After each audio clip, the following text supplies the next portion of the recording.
So we're going to look at this problem here. We're going to be solving problems that are more complicated, that have squares and square roots and stuff like that in it. So say we want to solve this. X squared plus 3x plus 2 is greater than 0. I'm going to show you three methods. I'm going to show you how to solve this algebraically. I'm going to show you how to solve it. Actually, I'm going to start by showing you how to solve it graphically. I'm going to show you how to solve it algebraically. And I'm going to show you kind of a hybrid method, which is actually my favorite, and it's the one that's hopefully you're going to use the most. You're probably going to like graphically, but you're not going to always get the right answer. So I'm going to show you, start with graphically, go to algebraically, and then on to hybrid. So to solve this graphically, x squared plus 3x plus 2. We're going to go over to our calculator, because that's what we do these days. I'm going to go to my y equals. I'm going to say x squared plus 3x plus 2. Plug that in. X squared plus 3x plus 2. And I'm going to graph that. And here's my graph. It's a little hard to tell what's going on, so I'm going to zoom in a little bit. Zoom in. There we go. So you see I've got here at -1 and here at -2, I've got an intersection. So I'm just going to kind of sketch out my graph a little bit. So this is me solving it graphically. I've got something here at -1 and -2, and my graph goes like that, right? Something like that. Good enough? Alright, so remember we're looking where y is greater than 0. And we said y is greater than 0 above the graph.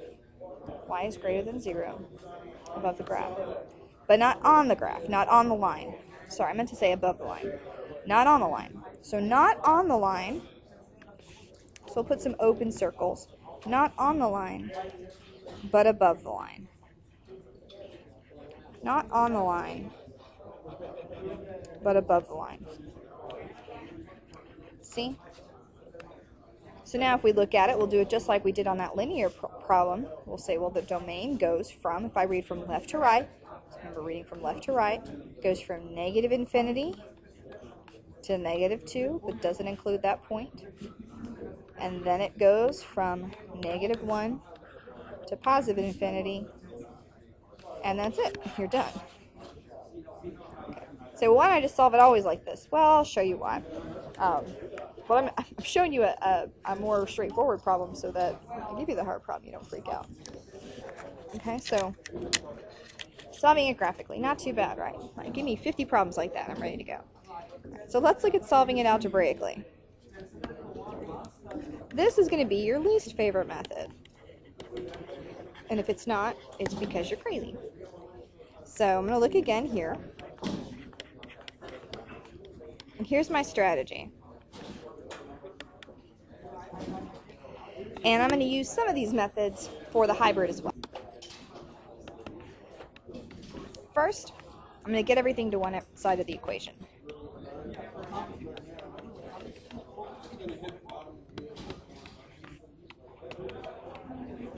Alright, get everything to one side of the equation. I'm going to find where the function equals 0. Scroll over a little bit. Find where the function equals 0. Then I am going to plot those points on a number line.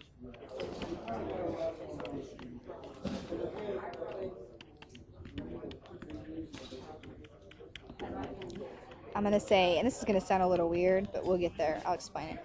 Using open or closed circles as appropriate. Okay. And then the last step is going, is going to be to, not F, S. I'm going to select test points in each section.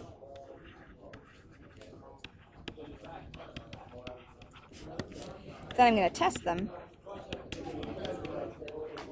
And this does not make any sense yet, but that's okay, it will. test them, and fill in the number line accordingly. Like, what in the world is she talking about? I don't know, I'm just arbitrarily writing it down, because that's my strategy, and that's okay. All right, so these first two steps we're going to be using for the algebraic and the hybrid method. And here's where they're different. We're only going to do this for algebraic. And the reason I want to go through this is because I really do think it helps kind of cement what we're doing in the hybrid, and it also makes you appreciate how much easier the hybrid method is. So we'll just do it once so that you can see how it's done, and then we'll be done with it forever. Right. So first step, we're going to get everything to one-side equation. We're good here. It's already done. So now we're going to find where the function is 0. So we're going to say, where is x squared plus 3x plus 2? Where is that equal to 0? Hopefully you know how to do this. The first word that you should think of when you see something like this should be factor. Or maybe think that parenthesis thingy.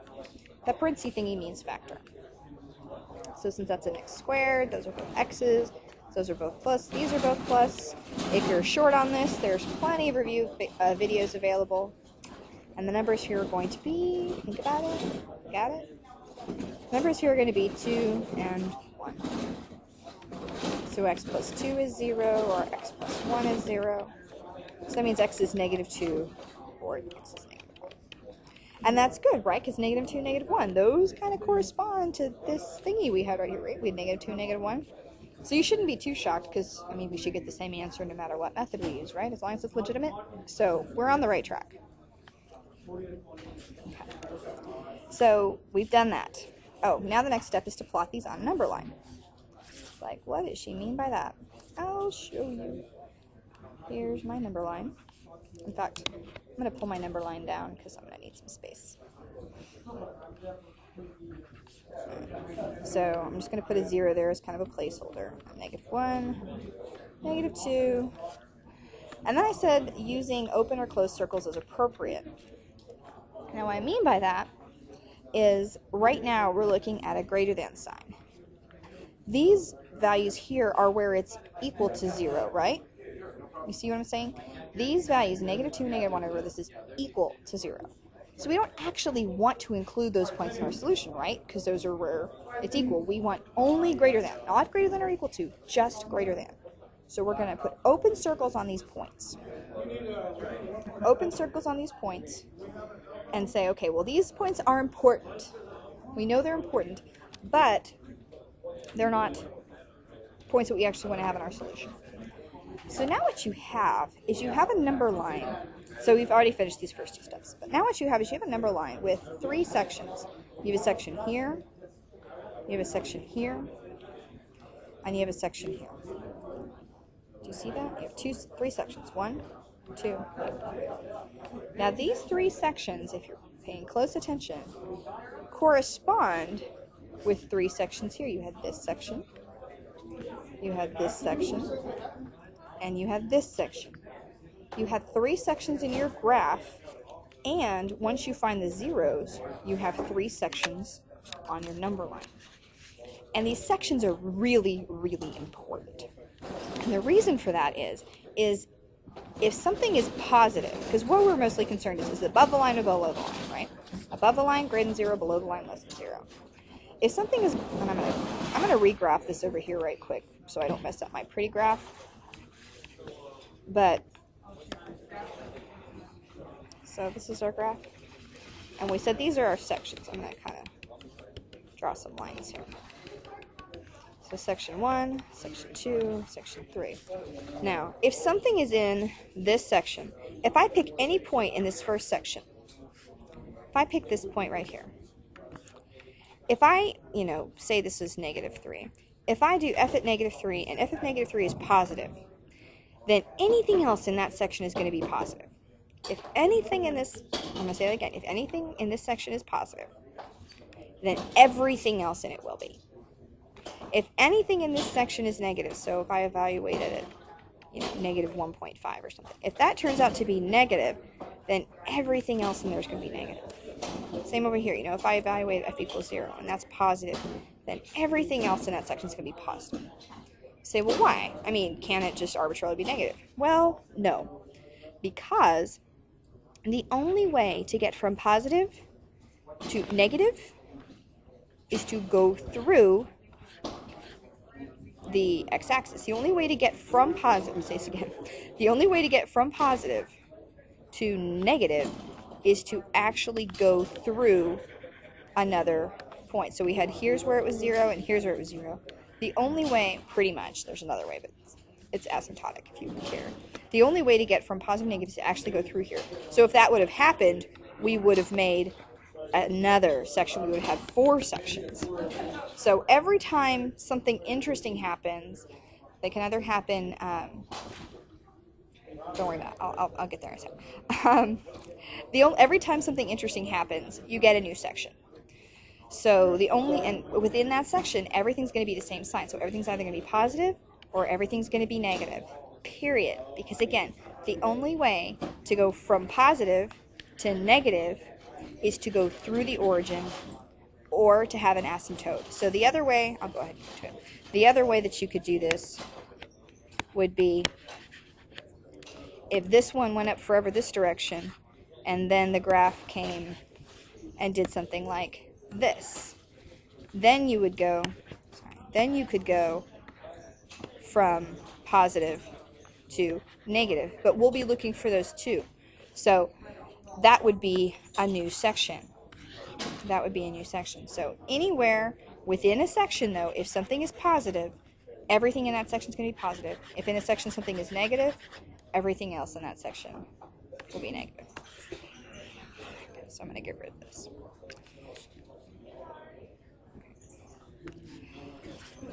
So what I'm going to do now is I'm going to pick some test points in each one of these sections. So I'm going to pick one at -3. I'm going to pick one at -1.5. I'm going to pick 0, just like the ones I drew up there. So these are my test points at each selection. I'm going to test them, and fill in the line accordingly. So I've got this f of x. This x squared plus 3x plus 2. Okay. So I'm going to test each one of these points. So I'm going to test x equals -3. So everywhere I see x, I'm going to put in a -3. So I've got -3 squared plus 3 times -3 plus 2. So 9 minus 9 plus 2 is 2. So super hard question. Is this function or is this value positive or negative? You can do this. Positive or negative? It's positive, right? So what did we say about it being positive? If that's positive, then that means everything else in that section is going to be positive, right? So we're going to deal with that in a second. But just remember that. So now let's look at the next one, -1.5. It doesn't matter. I mean, I could have picked 4 in that section. In this section, I could have picked a 1.035678. It doesn't really matter. I just want to pick a point in the middle somewhere. I picked a point that was easy for me to remember. So now I want to evaluate f at -1.5. So everywhere I see an x, I'm going to put -1.5 plus 3 times -1.5 plus 2. So I've got, I'm just going to do this on my calculator because I'm inordinately lazy. So I've got -1.5 squared. That's not a 0.5. -1.5 squared plus 3 times -1.5 plus 2, and that's -0.25. So is this number positive or negative? Positive or negative? Negative. So that means that everything in that section is going to be negative.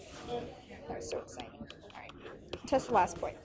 Can you see why we don't like solving these algebraically? Because it takes forever. And then you do it, and you get this answer, and you're like, what was I doing this for again? So I'm really going to do it once, but I really want to take you through it, because I do think it's important to kind of give you a concept of exactly you know, the whole like this section's positive, this section's negative thing. All right, so this is positive, so that means that everything else in that section is going to be positive. So again, we just spent a whole lot of time doing algebra. Why do we do this? Remember, our whole point is to solve this problem where this is greater than 0. So in this first section, right here, section 1, we said that if it was positive in any part of the section, then it's positive for the whole section. So there's a plus here. That means that, that means that everything else in this section is going to be positive, right? So the second section, that second section here is negative. So are we going to include that section? No, we're not going to include that section, right? Because that's negative. We only want where it's positive, where it's greater than 0. So we exclude that. And then this last section, we say, okay, well, that's positive, and that's what we want. Cool. So we're going to include that part also. And now it's just an issue of writing down your answer. So we'll read from left to right on the number line. It starts at negative infinity and goes to negative 2. And then it goes from negative 1 to positive infinity. And that's how you get your solution algebraically. I'm exhausted. We're never going to do that again, I promise. But I just really, really wanted you to see how that works. So I appreciate you sitting through it and stuff. All right. So now we're going to try the hybrid method. Hybrid. Now for the hybrid method, what we're going to do is we're still going to do the first part. So we're still going to find the zeros and plot on a number line. Because that open and closed circle thing is actually super important. We're gonna get in problems a little bit later where some circles are open and some are closed, and you can't tell from looking at a graphing calculator whether you want to include points or not include points. So it's really, really important that you do this by hand to make sure you get it right. Because if you get the parentheses or brackets backwards, you're gonna get the problem wrong. So first we're going to find the zeros and plot on the number line. Then we're going to graph on a calculator to get the answer.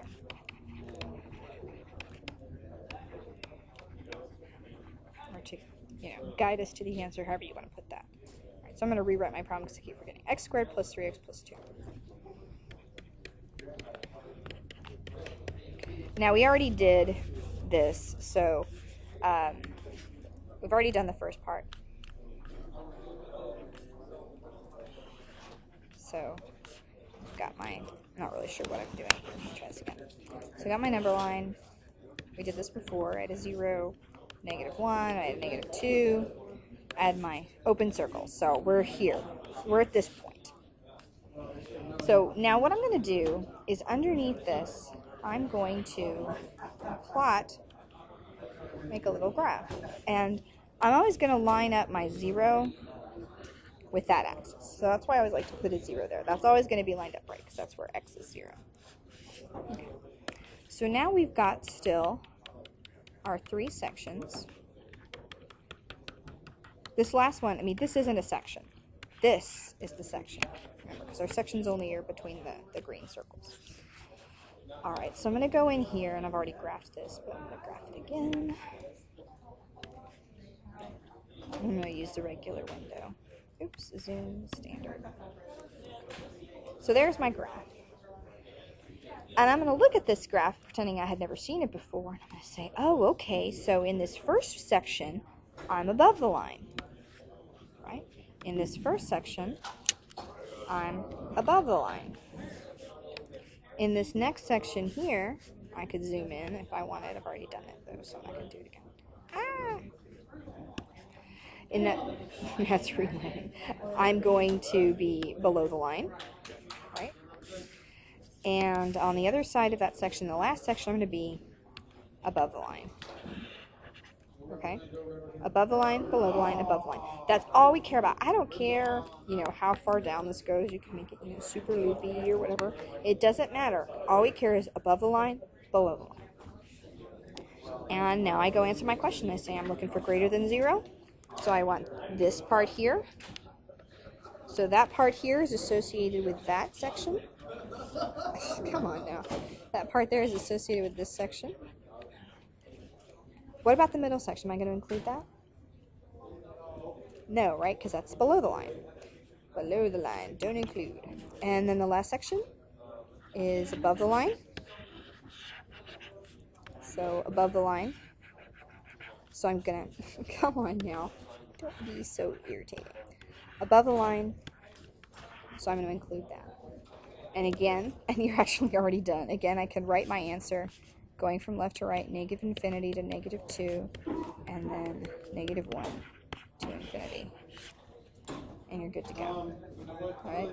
So, really what we want to do, whenever you're looking at these problems, is you want to find the zeros. Later on, we're going to find where things are dividing by 0 also.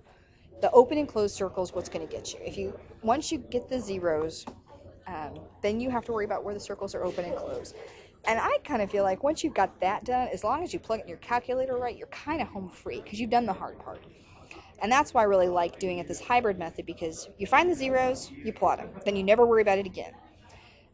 Once you decide whether those circles are open or closed, it's set. You've made the decision. The problem is either pretty much at that point either right or wrong once you've figured that part out. So I really hope that you use this method successfully, and please don't just say, well, I'm just going to graph it every time, because that's just not going to work.